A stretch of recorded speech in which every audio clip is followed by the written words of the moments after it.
en premier, on va regarder qu'est-ce que c'est que les ressources essentielles. En Ça deuxième, tombe. on Oui, regardera ça ce que l'on met derrière le mot approvisionnement. Ensuite, on regardera ce que c'est que la notion de communauté. Et enfin, on verra ce que c'est que le mot gestion. Donc, on va commencer par la fin et on va aller vers le début. Donc, oui. le premier point, c'est donc la gestion. J'y viens tout de suite. Donc, ressources essentielles, qu'est-ce que ça veut dire? Alors, je vais vous faire une petite liste et puis je vous proposerai Donne-moi ton calepin. si vous voyez qu'il y a des choses qui vous paraissent avoir été oubliées. Alors, il y a la question de l'eau. Alors, je continue sur les ressources essentielles parce qu'il y en a d'autres. Il y a donc l'eau et les aliments. Il y a aussi l'énergie avec le bois, les ressources énergétiques possibles pour nous. Le bois de chauffage, la paille qui peut être aussi une source d'énergie, les palettes qui peuvent être utilisées comme bois de chauffe aussi. Certains utilisent les huiles, comme par exemple, je sais qu'il y a des personnes qui utilisent de l'huile pour faire tourner des moteurs diesel. Les hydrocarbures, bien sûr, qui peuvent être disponibles et plus ou moins stockés. Donc voilà, les ressources essentielles, dès qu'on commence à aborder cette notion, on voit qu'il y a tout un tas de choses qui nous sont, qu'on n'a pas forcément identifiées comme pouvant poser problème, mais qui peuvent un jour ou l'autre devenir un souci. Alors, ça, c'était pour rentrer dans cette notion de ressources essentielles. Est-ce que vous partagez ce point de vue? Et tu as parlé de la santé? Alors, je n'ai pas parlé de la santé, donc on peut le rajouter. Donc, je vais le noter. Alors, je vais voir si je peux ouvrir le tableau blanc pour rejoindre. Alors, je vais voir si je peux faire ça. Tableau blanc. Alors, partager, c'est comme ça. Du coup, est-ce que vous le voyez, le tableau blanc, là? Oui. Oui. Et du coup, oui, là, c'est bon. on peut écrire des choses. Oui. Par exemple, là, ce que tu viens de noter, Florian, donc je note santé. Est-ce qu'il y a d'autres choses? Oui, mais Comment? les médicaments, parce que vu qu'on va être plus ou moins, les industries vont plus ou moins s'arrêter, des médicaments ou des plantes qui les remplacent. Médicinal. Voilà, tout à fait. Voilà. Moi, je pensais, c'est pas totalement dans les stocks, mais je pensais qu'il serait bien de se former au premier secours. Parce que, à part les services civiques et Bernard, il n'y a pas longtemps, je crois connaître que c'est notre seule formation dans le groupe. Mais c'est vrai que ça peut être pas mal. On a dû tous la faire à un moment donné, mais ça remonte quand même à… Oui. Enfin, en tout cas, ça remonte à longtemps. Donc, je pense que je suis plus trop… C'est vrai que vous avez eu la possibilité de faire ça, oui. C'était bien. C'est bien, oui. Mais je pense que même ça a besoin d'être renouvelé de toute façon. Ah oui, c'est tous les… Est-ce que vous avez d'autres points qui vous paraissent, par exemple, je ne sais pas, dans tout ce qui nous est utile et essentiel? Est-ce qu'il y aurait des champs comme la santé, qui n'avait pas été évoqué, c'est important de le reprendre. Les formations, c'est intéressant aussi. Ah oui, je pense qu'il y a un point que j'ai… Là, je viens de voir, en fait, je vous redonnerai à la fin. Je vous redonnerai à la fin le lien. Je viens de voir juste avant une vidéo de Arthur Keller qui décrit ce que c'est que la résilience, une vidéo qui vient d'être faite il y a quelques jours et qui est super intéressante, qui dure à peu près 30 minutes aussi. Et dedans, il y a un point important. Alors, dans les ressources essentielles, je pense qu'il faut peut-être aussi garder cette idée de l'information. L'information que l'on doit partager au niveau en particulier local de notre territoire.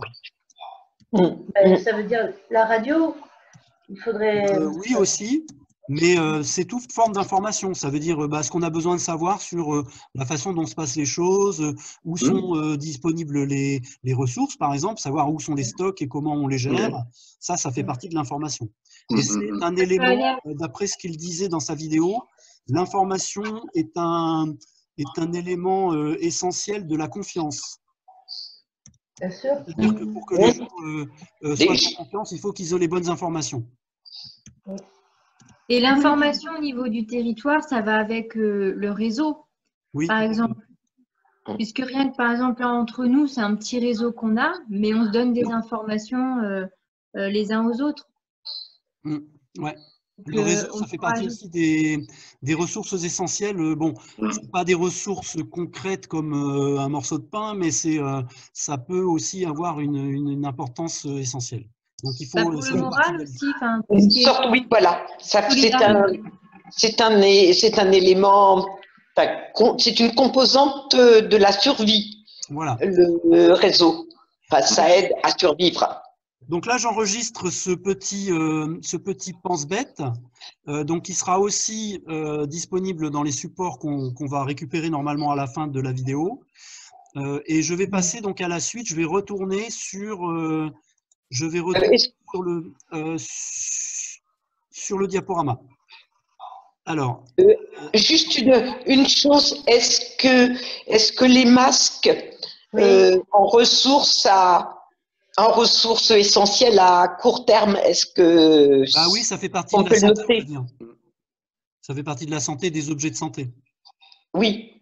Voilà. Donc, après les ressources essentielles, on rentre dans la notion d'approvisionnement. Approvisionnement, qu'est-ce qu'on met derrière ce mot? Alors donc, la production déjà, et pour pouvoir approvisionner, il faut déjà avoir une production quelque part. Les transports aussi, pour mettre à disposition les choses aux bons endroits. Le stockage et les différentes formes de stockage. Les échanges entre éventuellement des points du réseau, des gens qui produiraient certains types de choses, d'autres types de choses et qui pourraient ensuite réaliser des échanges entre ces différentes productions. Le partage, donc bien sûr, la conservation, c'est-à-dire la mise à disposition dans la durée, la transformation éventuellement aussi des denrées, donc les recettes, etc. Voilà, donc au final, derrière la notion d'approvisionnement, il y a la notion de mise à disposition des utilisateurs de toutes ces ressources essentielles. Voilà, donc c'est ça qui est recouvert dans la notion d'approvisionnement. Notion suivante, la notion de communauté. Alors là aussi, dans la vidéo d'Arthur Keller, de laquelle je fais référence, que j'ai vue juste avant, j'ai trouvé des réponses à cette notion qui est une notion sur laquelle il faudra qu'on réfléchisse aussi, parce qu'il faut se poser un certain nombre de questions. Qui fait partie de la communauté? Comment est-ce que la communauté est organisée? Il peut y avoir peut-être des liens entre les différentes zones de vie. C'est une autre problématique qu'on abordera lors de la prochaine réunion Zoom, la question des zones de vie. Mais on voit déjà que si on parle de communauté, on est aussi sur des zones différentes qui sont reliées les unes aux autres. Et de même, c'est relié aussi avec le réseau, donc c'est-à-dire avec d'autres entités qui ne sont pas exactement nous-mêmes, mais qui sont d'autres entités avec lesquelles nous sommes en relation et qui sont les éléments aussi de cette organisation, de cette communauté. Donc voilà, donc c'est toute une réflexion peut-être à avoir aussi sur le plan de qu'est-ce que c'est que cette communauté. Le point suivant, c'est le point de la gestion. Alors le mot gestion, quand on dit gestion communautaire d'approvisionnement des ressources essentielles, donc le mot gestion, qu'est-ce qu'on met derrière ce mot? Donc le mot gestion, ça veut dire qu'il y a un suivi, ça veut dire qu'il y a aussi une mise à disposition des informations pour pouvoir justement assurer une gestion. Il faut avoir un certain nombre de données qui permettent d'organiser. Il faut une planification, c'est-à-dire tenir compte du temps, de la saisonnalité, des consommations diverses et variées pour pouvoir justement gérer les approvisionnements, regarder ce qui est disponible ou ce qui manquerait, comment se le procurer, etc. Donc, en fait aussi, il faut aussi intégrer la notion de difficultés accrues qui sont peut-être en cours d'arrivée. On a vu que les effets dominos sont en train de se produire et qu'ils sont difficiles à anticiper.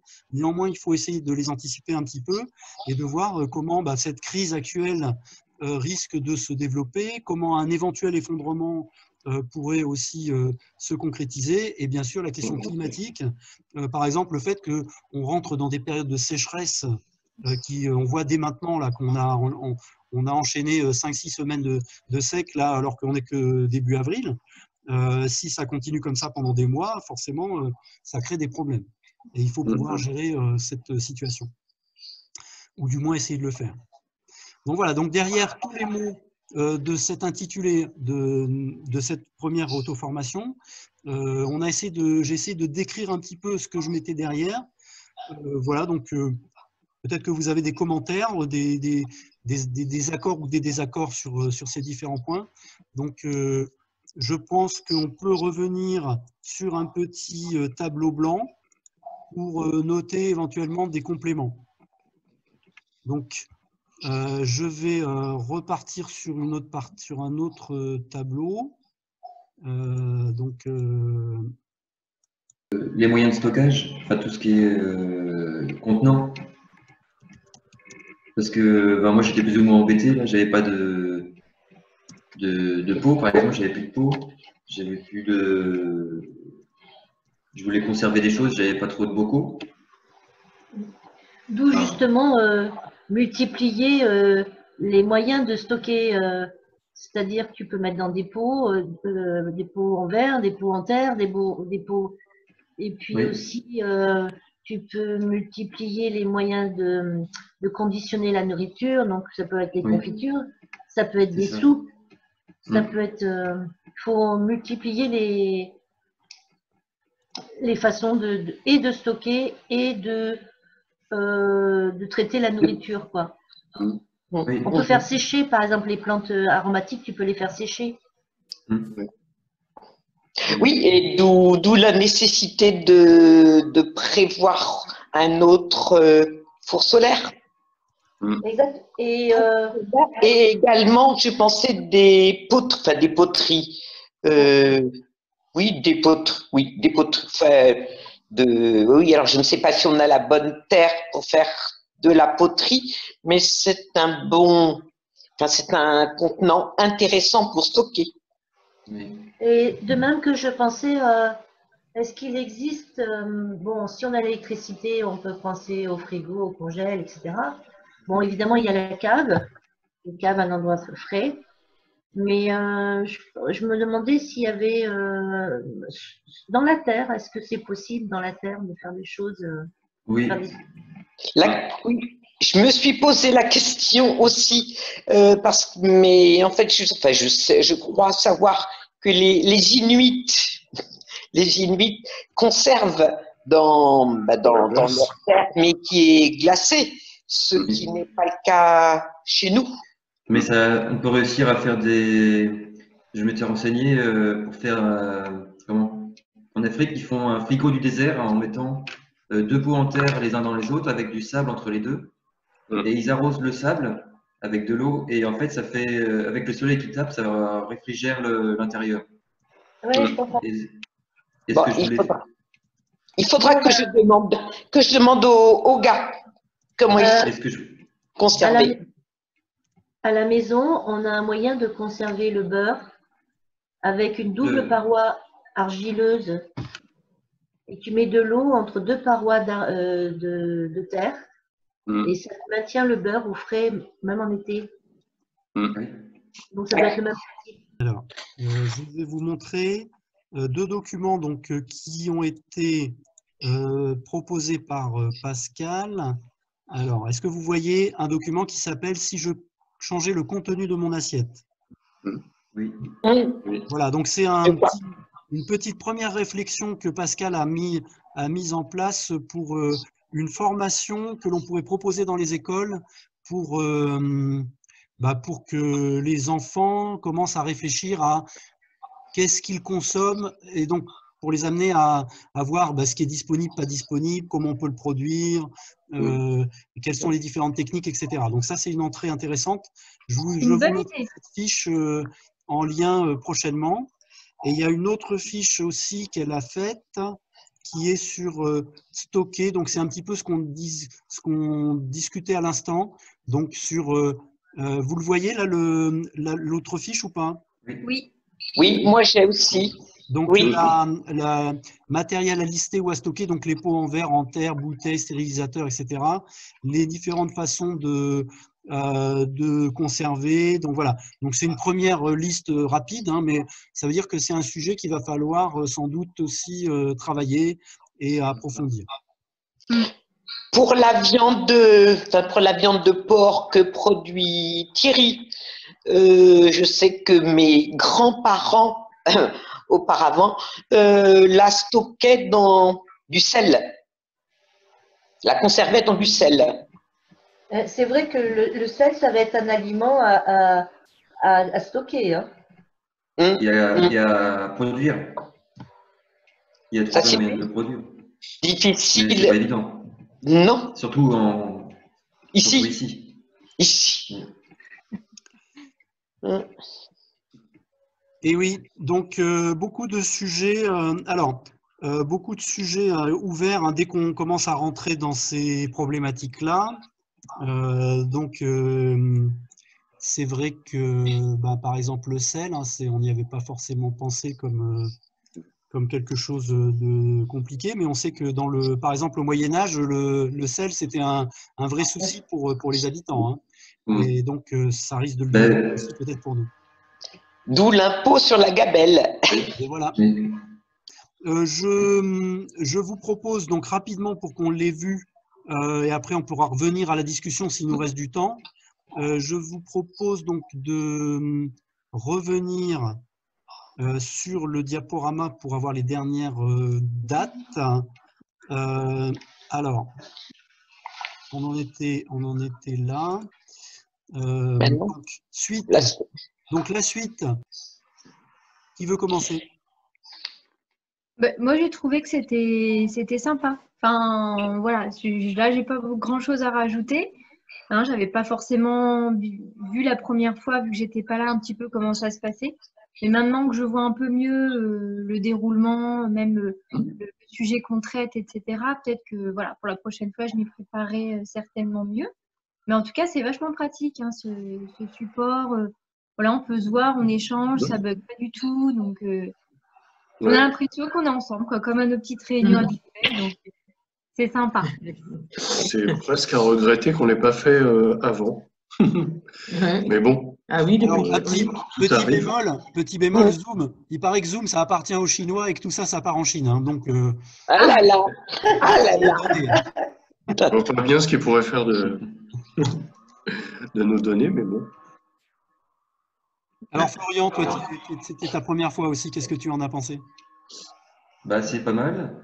Après, le souci, c'est ce que je voulais compléter dans la communication, c'est que si ça ne marche plus, on est embêté. Si on est toujours confiné, il faudrait trouver une alternative,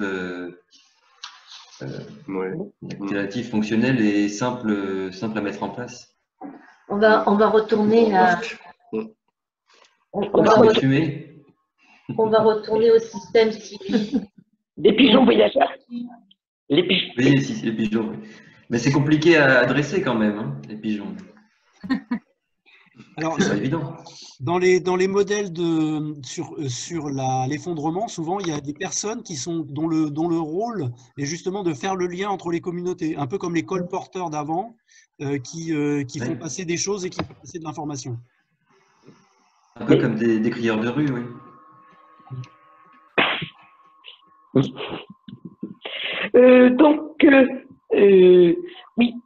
Moi je suis ravie d'avoir pu venir vous voir aujourd'hui. Ensuite, pour le contenu de la réunion, c'est très bien. Moi j'avais listé, je m'étais fait un plan de questionnement qui ressemble à ce que Bernard a fait. Donc ça me va bien, ça correspond à ce que j'avais prévu. Là, j'ai deux questions et après j'arrête. Oui, mais peut-être que la réponse, je l'aurai pas aujourd'hui. Non, je l'aurai pas. Oui, je me questionnais sur la communauté. Oui, mais ça peut-être qu'on aura la réponse à un autre moment. Alors, la communauté, c'est ouvert comme question et c'est. Je disais là, la vidéo d'Arthur Keller donne quelques ouvertures sur la taille de la communauté, sur les liens de la communauté avec le monde extérieur, etc. Donc, c'est une question intéressante et qu'il faut creuser et qui est essentielle. Et comment le noyau petit, le noyau de base, c'est CICADAP, mais le but, c'est de l'étendre, cette communauté. Et donc, la question, c'est comment l'étendre? Alors, c'est pas forcément le but, hein. Le but, c'est que ça fonctionne. Et donc, il faut trouver la bonne taille. Oui, bonne taille, assurément. En revanche, moi, je veux bien essayer de fabriquer de la lessive à la maison et pouvoir la distribuer. Et Tu peux en faire, avec de la cendre, par exemple? oui. Bah, avec de la cendre, mais aussi avec ce lierre, hein, finalement, parce que ça peut être utilisé à d'autres fins que les vêtements. Mais il faut faire attention aux lierres parce qu'il y a plusieurs sortes. Et il y en a qui sont plus ou moins bons pour faire de la lessive. Oui, d'accord. Bah, peut-être que ce serait bien, Florian, toi qui as l'air de t'y connaître, que tu fasses peut-être une reconnaissance. Ouais. Que tu m'aides à faire cette reconnaissance. Si tu peux pas venir. Florian, tu peux nous dire un mot sur ton jardin? Bah là, oui, j'ai fait un jardin comme pas trop en permaculture, mais j'ai fait des associations de plantes sur le jardin de mon père. Et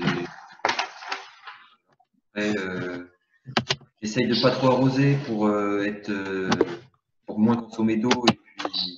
Et puis, vu que là, pendant 4 jours, j'étais en train de travailler avec mon père, si je arrosais tous les jours, j'aurais trouvé des trucs grillés. Voilà. J'ai bricolé des châssis pour faire mes semis avec le poêle d'hivernage de Bernard. Film alimentaire, mais c'est pas concluant. Voilà. J'avais aussi dans l'idée de faire un frigo en terre-paille. C'est dans le même principe que ce que je vais t'expliquer avec les fours les pots en argile. Après, c'est pas forcément très évident à faire. Et puis là, vu que j'avais des bottes de paille de Bernard, mais elles étaient plus ou moins humides et puis un peu pas moisies, mais ça avait travaillé. Et donc ça aurait été, je pense, néfaste pour les aliments à l'intérieur. Je pense que ça doit être faisable de le faire comme un four en terre-paille avec de la bonne paille. Donc du coup, on peut mettre un terme à cet entretien et puis se dire à bientôt. Oui. Ça marche. À plus tard. Au revoir. Au revoir. Bonne continuation à tous. Bonne Eh journée. bien, Attends, je m'exerce. par invité. Au revoir.